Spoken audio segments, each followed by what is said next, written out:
Hi అండి అందరికి ఈరోజు అయితే కూరల కారం అయితే పట్టించుకుంటున్నానండి. నేను కారంలో ఏమేమి మసాలా వేసి పట్టించుకుంటామో చూపిస్తాను, చూడండి వీడియోలో. అయితే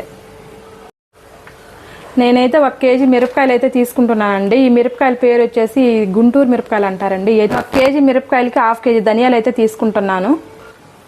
నేనైతే 1 టీ కప్పు గ్లాస్ తోటి అయితే కొలత తీసుకున్నాను.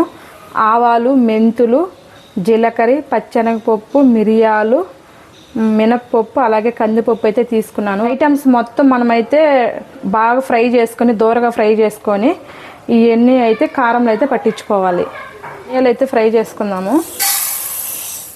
అలాగే పసుపు కొమ్ములు ఉన్నాయి కదండి, అవి అయితే వేసుకోవాలి. మేము అక్కడే అంగట్లో అయితే తీసుకొని వేసుకుంటాము.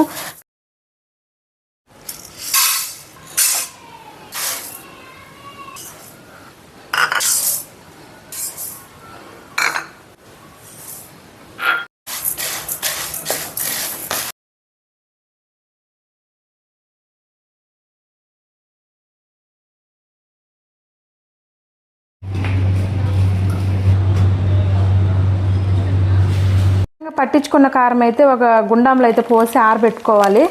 లేదంటే ఆరబెట్టలేదంటే కారం అయితే బూజు పట్టేస్తుంది. అది బాగా కారం అయితే ఆరిన తర్వాత అయితే ఒక డబ్బాలు అయితే స్టోర్ చేసి పెట్టుకోవచ్చు. మనకి బూజు అనేది పట్టకుండా ఉంటుంది కారం అయితేను.